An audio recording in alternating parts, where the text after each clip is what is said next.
আসসালামু আলাইকুম। আমি দিলরুবা হোম চ্যানেলে আপনাদেরকে আরও একবার স্বাগত জানাই।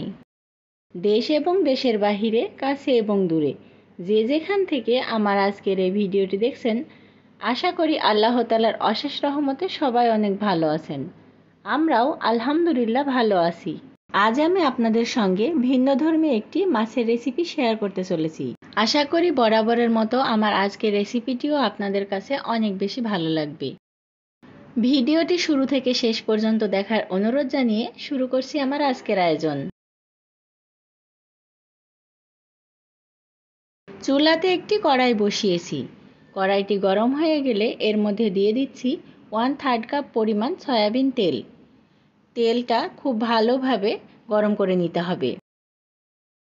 তেল যখন খুব ভালোভাবে গরম হয়ে যাবে, সেই পর্যায়ে এর মধ্যে দিয়ে দিচ্ছি আগে থেকে লবণ হলুদ মিশানো বাটা মাছ। মাছগুলোকে উল্টিয়ে পাল্টিয়ে লাল লাল করে ভেজে নিতে হবে। এই মাছগুলো ভাজা হয়ে গিয়েছে। এবার আমি তেল থেকে ছেঁকে মাছগুলোকে তুলে নিচ্ছি।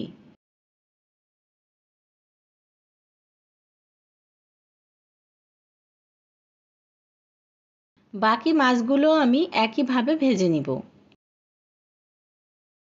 বাকি মাছগুলোও ভাজা হয়ে গিয়েছে। এই মাছগুলো আমি এবার তেল থেকে তুলে নিচ্ছি।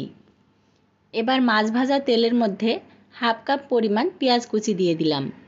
পেঁয়াজগুলোকে নেড়ে চেড়ে ভেজে নিতে হবে।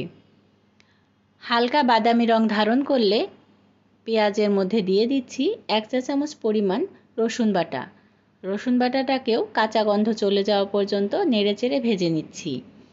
এই পর্যায়ে সামান্য পরিমাণ পানি দিয়ে দিলাম স্বাদমতো লবণ, 1 টেবিল চামচ পরিমাণ লাল মরিচের গুঁড়া, 1 চা চামচ পরিমাণ হলুদ গুঁড়া, দিয়ে দিচ্ছি 1 চা চামচ পরিমাণ জিরা গুঁড়া ও 1/2 চা চামচ পরিমাণ ধনিয়া গুঁড়া। মশলাটাকে এবার নেড়েচেড়ে খুব ভালোভাবে কষিয়ে নিতে হবে। প্রায় 2-3 মিনিট কষিয়ে নেওয়ার পর এর মধ্যে আমি আরও 1/2 কাপ পরিমাণ পানি দিয়ে দিলাম। আবারও আমি নেড়েচেড়ে মিশিয়ে নিচ্ছি। আরও প্রায় 5 মিনিট কষানোর পর মশলাটা কষানো হয়ে গিয়েছে। এর মধ্যে এবার আগে থেকে ভেজে তুলে রাখা বাটা মাছগুলো দিয়ে দিলাম। মশলার সঙ্গে মাছটাকে 2-3 মিনিটের মতো নেড়েচেড়ে কষিয়ে নিয়েছি। এবার দিয়ে দিচ্ছি পানি। এখানে আমি মোট 2 কাপ পরিমাণ পানি দিয়ে দিলাম। পানি দেওয়ার পর নেড়েচেড়ে মিশিয়ে নিয়েছি। এই পর্যায়ে এসে খুব ভালোভাবে ফুটে উঠেছে।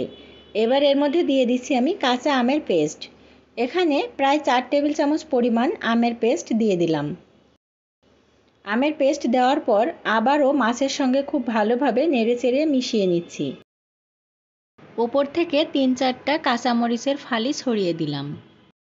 আমার আজকের এই বাটা মাছের টক রেসিপিটি যদি আপনাদের কাছে ভালো লেগে থাকে তাহলে একটি লাইক দিয়ে যাবেন। যদি বেশি ভালো লেগে থাকে ফ্রেন্ডস এবং ফ্যামিলির সাথে শেয়ার করে দিতে পারেন। আমার চ্যানেলে যদি আপনি আজ নতুন হয়ে থাকেন চাইলে চ্যানেলটিকে সাবস্ক্রাইব করে বন্ধু হয়ে আমার পাশেই থেকে যেতে পারেন।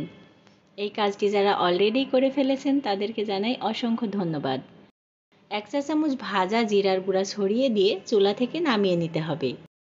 গ্রীষ্মের এই দুপুরে অতিরিক্ত গরমে কিছুই খেতে যখন ভালো লাগে না তখন এই রেসিপিটি দিয়ে 1 থালা ভাত আপনি নিমেষেই খেয়ে নিতে পারেন। মন প্রাণ একদম জুড়িয়ে যাবে। সবার সুস্বাস্থ্য ও দীর্ঘায়ু কামনা করে ভিডিওটি আজকের মতো এখানেই শেষ করছি। আসসালামু আলাইকুম। আল্লাহ হাফেজ।